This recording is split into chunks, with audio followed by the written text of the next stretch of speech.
Hi, I'm Mary Pohl, your host for the Sales Mastery Summit. How do you get time with your customers when they are crazy busy with their own agendas? Today's expert does it in a snap with 4 easy rules she discovered while researching the shift in how work gets done. With us today is Jill Konrath, author of Snap Selling. Welcome, Jill. Thanks for having me, Mary.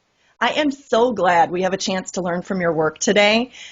Your discoveries are really going to give people a winning path through what I observed in a large company I used to work for.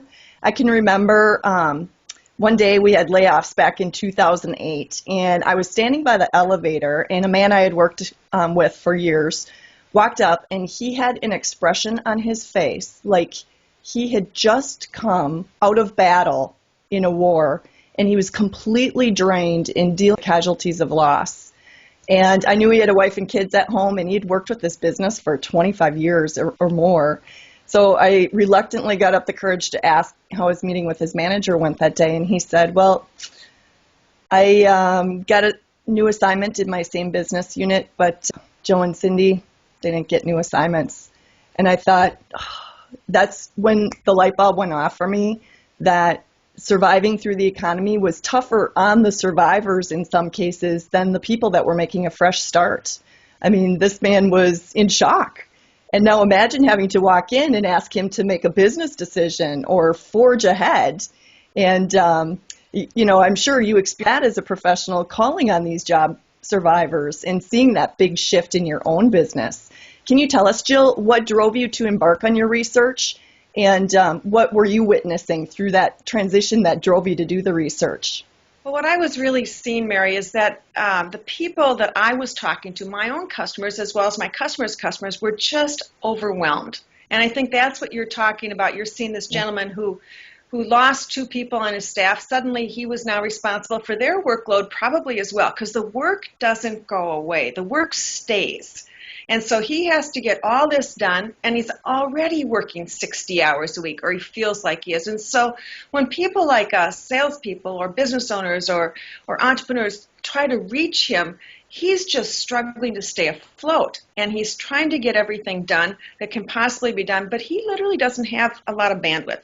And new ideas are hard for him to take in, especially because he's just trying to keep up on what has to get done, absolutely get done that day. So the reality is it's and you're talking about companies that are downsizing and going through that, but the same thing is happening with companies that are growing. They're not staffing up at the level that they actually need to staff up in order to handle the growing workload. So really what we're seeing is just really overwhelmed people who in some cases are making those snap decisions to delete people, to not answer phones, to protect themselves from all salespeople. It's a tough environment for them. I have a lot of compassion for them, and yet I work with salespeople who need to figure out how to help them deal with the morass they're in and achieve the goals that they're expected to achieve. So what did you discover in your research as you were looking for a better model? Well, what I really found is that people were using 4 criteria as they were evaluating every interaction with a salesperson, and they had like a continuum of things on these criteria. And the first thing that they were looking for, and this follows, it's a SNAP continuum. The first one, I'll start with the S, is simplicity. If you could make things simple for these people, they could hear you, they could listen to you, they could take time for you. But if it was complex, the other spectrum, I can't deal with it right now. And so what that really means is that our job as a salesperson is to focus on how we can make everything simple at all times, because if it's not simple, they can't deal with it. And it's particularly challenging for people who sell enterprise software and things that are naturally complex. They've got to think about simplification in every step of the way because it is a complex decision by itself. So that's the S in SNAP. The N is, and I cheated a little bit on this, but I figured if iPad could do it, I could do it as well. The N stands for invaluable, little I, capital N. And people are listening to determine if you're personally an invaluable resource. They know that there are tons of companies out there who can do the work that needs to get done, who have products that can suffice. But they don't want to meet with an everyday, ordinary salesperson. They want to meet with somebody who when he or she comes into the office, they get ideas from, they get insights from, they learn more from. So they're literally judging you on an invaluable continuum. Are you invaluable, or do you sound like every other self-serving salesperson? And the minute somebody turns into a pusher of their products or services, the barriers go up and they go, I don't need this. I can find out more online and not waste my time if I want to learn all about this stuff. So that's the second thing. The A stands for aligned. And they are literally determining at all times if what you're talking about is aligned with their business objectives. Because if it's not, they don't have time for it. So if you're not talking, by the way, this means that you have to talk the language of business, not the language of your product or service, because they're not listening for what you can do and your offering and its capabilities. They're listening for, will this help me reach my goals? And then finally, the P is for priorities. When you're crazy busy, you can only handle what's top of mind right now. It has to get done right now. And so, again, the more we as sellers can learn how to tie in with their priorities and their objectives, the higher likelihood we have of A, getting on their schedule, and B, getting them to change from the status quo, and C, winning the business from our competitors. Super. So do you think that the shift that we saw with the economy, because I would imagine you could win in any environment following the SNAP principles, did it make them, I guess, did it change the way customers were forgiving of people not? Well, I think what really happened is their tolerance level became so slim. Okay. What happened with the economy and just this crazy busyness that's ensued and the fact that companies aren't staffing up is we have a crazy business at all times that's surrounding. It's a morass in these corporate environments, and they just can't handle it. And so their tolerance is low. And plus, and I really have to say this, there's so much good information on the internet that was the other factor that came crashing in at this time. Every single decision maker now today knows that if they go online, they can find out information about every single challenge that they're facing. They can talk to people who are just like them in different groups that they can belong to online. They can get feedback in terms of how people are addressing the same issues and challenges they're facing. They can get information on the products and services and what customers really think. So the salesperson has nothing that they really control anymore. The only thing that they can bring today is ideas, insights, and information that can help a customer achieve those goals and get where they need to go. Okay. So I understand that you help your clients apply these rules throughout the business decision process. Is that right? Because you have to get in the door first before you can provide those insights. So can you use Snap to actually help you even get in the door? Oh, absolutely. And I actually spend an awful lot of time with people on the very front end because the first decision that a customer actually makes is to allow you access. And they allow you access based on what you write in a small little email or in a short phone message. They never answer the phone, especially if it's coming from a strange number or if it's coming through the main switchboard. They go, oh, that's just a salesperson calling, or I don't recognize it. So the reality is you have to use your messaging capabilities and hopefully connections and referrals that you have to open the door. But if you take a look at applying those same SNAP principles to a phone message, and I'll just give you a brief example so we can compare and contrast. If I were calling somebody today and doing a nice, typical approach, I would say, hi, Mary, this is Jill Konrath calling. I'm the account executive with Leapfrog Strategies. We specialize in offering a full range of sales training programs for all your people's needs, all the way from opening doors to closing sales. I would love to come in and meet with you to find out how your company is currently handling your sales training needs and share with you what Leapfrog can do. I'd be glad to meet with you at your earliest convenience. My number is. Do you see where I'm going with this? Me. Yeah. And all about me. Right. And I want you to think about now. I'm going to go back and I'm going to ask you to sit back in that corporate office that you're in and imagine yourself as that crazy busy person, okay? And you look at your email and you had 129 emails come in overnight. You just got into the office and you check your messages and oh cripes, you got 17 phone messages there already since last time you checked at 2 o'clock yesterday. And you get to this message that I leave you. Now, I want you now sitting in that role to literally, I want you to yell out delete when you're going to delete me, okay? Okay. Okay, and remember, you're crazy busy. You're at that company. You're overwhelmed. You've got a meeting in 10 minutes, okay? Hi, Mary. This is Jill Konrath calling. I'm the account executive with Leapfrog Strategies. Delete. We specialize. See? You see what I mean? We've got this whole nice litany of things we're going to say about us, but you don't even listen. Yeah. You delete it right away. So just something as simple as a phone message or an email message. And by the way, emails get deleted or decided upon in 2.7 seconds. A lot of people don't realize that, but my email service provider said that the average person takes 2.7 seconds to decide if they're going to open an email, forward it, or delete it, or read it. At 2.7 seconds. I mean, that's the window of opportunity that we have today. It's pretty slim. So what that means is we have to think in SNAP principles the whole way. And if I would call you up and I'd say, hi, Mary, this is Jill Konrath calling. I noticed in researching your company that one of your prime initiatives this year was to increase sales of new products. I've got some ideas that could help you out. Can we set up a time to talk? You see the difference in the message? Yeah. Totally different. I see that this is a big initiative. I know that this is a concern. I've got some ideas. See, I'm not selling my training programs. I'm selling, I've got some ideas on how to.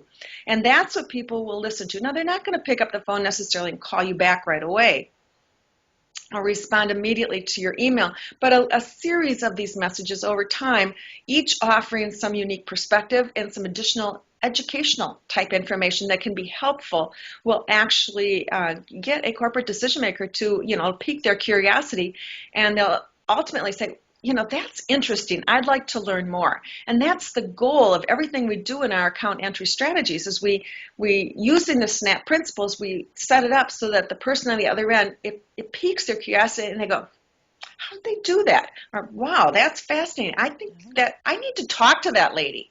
Yeah, and that's exactly. really how it all works. Well, I think you highlight such an important shift in that I would think in days of old, we'd find it important to lead with our credentials or credibility, our company name, if, that automatically signals to somebody that, oh, they're from an important company, that we would lead with our credibility credentials. What we need to do now is lead to how we're relevant to them. Absolutely. And, in the background, we'll get to the credentials someday, but if you're not relevant right out of the gate, you don't get the time. You absolutely, and I don't know if you noticed, but the second time I ran through the message, I did not say my company name. Exactly. And it was a delivery, not to misconstrue anything or not to hide it, but literally I have such a small window. I need to use every word to my advantage. And if I had have said Leapfrog Strategies, to you that means nothing. So it's a worthless throwaway thing. But if I had have said IBM, which and you would immediately go, IBM, big computers, we're all set, delete. And so your mind, even if you're with a nice company with a good reputation, your mind quickly packages that company name, puts it in a box and says, we're fine, delete. I don't need to deal with it. That's what a crazy busy person does. Exactly. So yeah, if you're using 2.7 seconds, you need to get how you're relevant in that time frame. The rest can come after as long as they keep with you. Yes. Perfect. Right. So, and if you notice too, the way it starts out is not anything about your company. It's I've been doing research or in studying your company, or I recently was talking to somebody, or I noticed that. But or in my work with other VPs of sales, one of the key things that I find, but it's conversational, it's informational, it's something that people, they don't know where you're going with it, so they have to keep listening, but it sets the stage to establish you as a credible resource by saying that kind of information, that you've invested time in working with people just like them before, that you understand their issues and their challenges. And to your point earlier, it's not information they can find on the internet. They can only learn it from you, so they have to stay tuned in to learn it. Exactly. Great. That's absolutely right. So That's right. And if you're sending an email, you can send them to great. I'm sorry. Oh, go ahead. Well, I was going to say, we've just talked about phone, but if you're sending an email, you would never want to send them to a product page or a services page. You would want to send them to an article on on how to address a particular problem, or a white paper, or a webcast that your company is doing on how to get 360 new customers in a day. But something that would be of high value to the person that you're doing. Always educational, always suggesting a conversation, but never, ever talking about your product or services, only the results that they deliver, perhaps for other customers. So we can use Snap to help us get in the door very effectively. Yes. Can we use the principles now as we continue through that business decision cycle? Oh, absolutely. Absolutely. If you think about even the very first meeting that you're on, you go to that meeting and you've set up a meeting because you have some ideas on how to reduce time to market on new product introductions. That was what you do. If you go into that very first meeting and immediately start saying, oh, thank you so much for listening to me, Mary. Let me just, tell you all about my company. Immediately you've turn yourself into a self-serving salesperson. But if you go in and you start out your initial meeting and say, Mary, when we talked, I mentioned that, we work with companies to reduce time to revenue on new product introductions. Let me just give you an example of how we do that. And then, maybe we can talk. I've got some questions prepared for you. So immediately you go in, you frame it based on credibility in terms of what you've done with other people. That shows that you're an invaluable resource that is aligned with their business and works on key priorities. It's all packaged in that little story, and then you transition to questions. So at that point, you're gaining trust and credibility that way. But if you take it throughout the whole process, I work with people a lot on their PowerPoint presentations. A lot of companies at some stage will have to do a PowerPoint presentation. Sometimes they do it early on to pique curiosity and tempt people to talk with them. Other times they do it as a proof source. They've been narrowed down to one of the top 3. But invariably, I see people talking about their own stuff again rather than focusing on it. It's even like a PowerPoint presentation. You need to think, what is the most important thing to my crazy busy customer? Results. So why not, instead of saying a proposal or a PowerPoint or presentation, say how to reduce time to revenue on new product introductions, and have that as the whole emphasis, and then talk about that throughout and how you can help them achieve that. They don't need to know how many locations your company has or what year it was founded in. That's just the kind of thing. You got to keep the emphasis on what's important to the customer. Simplify it. Get rid of all those things that are irrelevant to a crazy busy person. Put them in a handout that you can give to them. And that kind of thing really helps. And the other thing I think is really important throughout the sales process is this simplification thing. And when you're working with a crazy busy person who perhaps has not made this decision very often, you need to lead the decision. So rather than saying, what do you suggest we do next? To simplify things, you might say, based on my experience working with other companies who are making or evaluating if this makes sense for them, we really need to get these 3 people in the room and have a conversation with them right now. So why don't we get that set up? But it's taking a leadership role and moving people through leading, based on my experience. Here's the next step. Here's what we should do. Providing guidance through the whole decision process. Laying out a plan. If you're considering this change, here is the way that you need to go. Here's step 1, step 2, step 3. Here's who we need to engage at various points in order to ensure that this makes, that this kind of thing happens. So simplifying, guiding, leading is so important today. And that's probably the one that people forget, because they like to, when they get excited and want to, they know they've got a hot prospect, somebody who could buy from them. Our natural human reaction is to pile things on. Oh, look at this, and then we do this, and here's 17 case studies that show what we did, and here's a 62 PowerPoint deck that, tells everything about us, and we're so excited we think we have to do that, and it kills our business. It just kills. Yeah, I hear you. So what I hear is you're leveraging social proof through that process, because you're keying in on their pain points and showing how you solved for others already, and also how others go through the decision-making process. So, if you're like my former colleague who's totally shell-shocked at work right now, he still has to get business decisions made because he wants to keep his job. You're actually taking his hand and helping him through that, and as you say, simplifying it so he doesn't really need to be in a thinking mode to get through and make some decisions. Exactly. He doesn't need to think. He knows that he can trust you, like in the good hands of Allstate. That's kind of like what you're doing. It's like you're just here. follow, take my hand. I'll take you where you need to go. I'll show you what's next. You don't have to think. I'll tell you what you need to think about. And, we may think that sounds weird to do, but actually it is so appreciated. It's like when I go into a computer store and somebody says to me, what are you looking for? I don't know. Do you want a 16 or 22 something, I don't know. I want somebody who says, look, I work with small businesses all the time, and here are the things that I see them looking for, and here's what you should look at, and here's what you shouldn't, and this is what's important, and this is what's important. And I'm putty in that person's hands because he or she is leading me into what I need to do. Exactly. And you can feel good about your purchase in the end, but you didn't need to be overeducated to get there. No, I didn't need to be overeducated. I knew what I needed to know. I trusted the judgment of somebody who works with people like me all the time. That's really important. Jill, if somebody wanted to dive deeper on these strategies, is there a place that they can go for more resources? Yeah, there's a ton of good stuff on my website, jillkonrath.com, and that's Jill, Jill, Konrath with a K. Okay. Konrath, Konrath. Tons of resources on the page, website, articles, ebooks, one-sheeters that you can stick next to your phone to remind you of different things, videos, the whole works. Okay. So can you tell us what excites you the most about transformations that you've been helping your clients make as they shift their selling model? I get so many messages and emails from salespeople telling me, Jill, you said this in the program, and it just kind of sounded like too good to be true. But honestly, I changed a few things in my email and did it the way you said. And I heard back from the CEO in 8 minutes, or I got an appointment from this company I hadn't been able to get in 2 years from using your approaches. I hear this kind of stuff all the time, and it just makes me beam and smile inside because it isn't.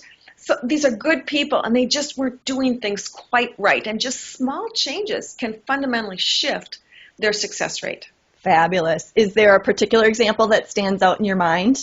Well, I did say that 8 seconds or 8 minutes one. I mean, I had a gentleman who was actually, studying and figuring out how to get into to do emails that were effective. That was really what he was approaching. We were working with him, and he literally discovered what I call a trigger event, which is something that was actually happening in a company that creates an opportunity. And he had discovered that this French company was going to be opening offices in America. And so his company helped companies open offices in the United States. And so he literally sent out a message, I see that your company is looking to expand into the United States. We've worked with other companies in this area to help them, grow their market presence rapidly. If you'd like to set up a time to talk, I can't remember the exact thing, but it's basically, should we set up a time to talk, and I can, you can find out what we do. Literally 8 minutes later, the CEO from a company in France emailed him back and said, yeah, let's talk. I mean, that's unbelievable. Yeah. But that's what a small change is. He's a smart person to begin with. He just didn't know how to shape things, so he got the responses that he wanted. And I love that example because most people think CEOs are unreachable, untouchable, but they're not dealing with the inbox of 1,000 emails because they have an assistant screening it. So if something's relevant, the critical few emails get to the CEO's desk, and I personally have been amazed at how fast the turnaround is from them versus a lower-level manager. Absolutely. Fabulous. Absolutely. So as you've worked with people embarking on using the SNAP selling method throughout the decision cycle, where do people get caught up? Where do they get hung up and not get to the result? What I typically see is they get sucked in by premature interest. And it's, again, because we're dealing with a crazy busy person who is trying to decide right away if they can dismiss you. And so they really, if they're having a conversation with you, they'll automatically say, well, tell me a little bit about your technology, or tell me about your program. And they'll suck you into this discussion. And you, as a salesperson, go, oh, my God, this is so exciting. She's really interested in what we're doing. And so suddenly you just go, boom, and you start leaning and you're smiling and you start gushing. Okay. And it's an emotional reaction to, yay, I found somebody, and you lean forward and you get exuberant. And typically what that happens, it's it's a setup for you to be dismissed as they're trying to hear, what does your company do? And I might say, well, I offer a full range of training programs. We have a program on this. We have a program on that. And the guy that I'm talking to will say, that sounds really good, Jill, but honestly, we're working with this other company on this. And then I go, dang, I got too excited. So I think the excitement that we get when we hear things that sound like they've got a problem that we can solve, or that they tempt us with something, we lean forward and we start selling.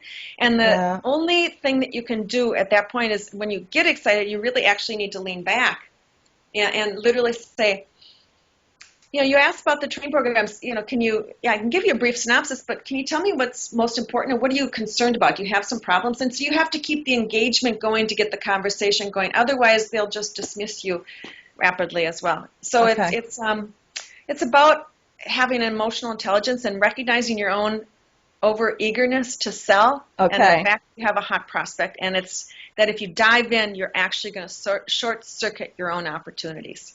Yeah, it sounds like that enthusiasm can make somebody fall into their old school habits. Absolutely, just pulls them right in. Mm-hmm. Okay. And so what you're saying is, be aware of those signals in yourself so that you can nip it in the bud and then help the prospect qualify themselves into your business more. Is that right? Or just have more of a conversation to keep the focus right on their business issues. You know what I mean?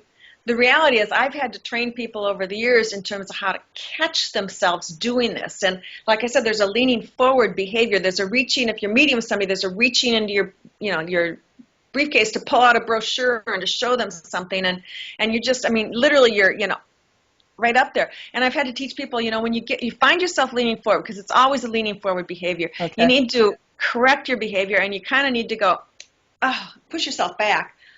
Excuse me, sometimes I get so excited about this, that I get on a ramble. But, back to what we were talking about before, before you asked about this question, you mentioned you were having some problems with this. Can you give me some more understanding of where you were, what you're trying to achieve that you're not getting? And so it's really learning how to self-correct when you do get into that trap, because it's going to happen. Okay. So, very exciting way to really shift somebody's sales skills in an achievable manner, something that they can really execute right away. Do you have any other advice for sales reps to, just really dive in and apply Snap to what they're doing at work right now today? Well, yeah. I guess I'd say a couple of things. I would say stop rushing. Because your own panic button and moving forward to get work, we're under intense pressure as sellers too. And we have deadlines and we have quotas that have to be met. And so we really kind of run forward without thinking as much as we should. And today's customer is so discerning and so quick to judge that we really need to actually stop and figure out what approach will work. There's been a lot of talk about sales being a numbers game. It isn't. If you just keep making bad calls, they're bad calls. Mm-hmm. The goal should really be to increase our effectiveness. And so we really need to stop and think, who is our customer? What would appeal to them? If I were in my customer's shoes, would I delete this message? And by the way, if you haven't called yourself and listened to your message, you should, because it's pretty painful when you find that out. Good point. Or send your emails to yourself first. Send your emails to yourself and even read them on your cell phone, because you might discover that you're just kind of go, oh my God, this goes on forever and ever. I wouldn't, read it, but that's what happens. Yeah. Well, and we've got the curse of knowledge that we're communicating from our own knowledge base. And when somebody gets it in their inbox with the other 1,000 emails, they're not coming from that knowledge base. So that's right. Can they even understand what it says? No, probably not. And do they care?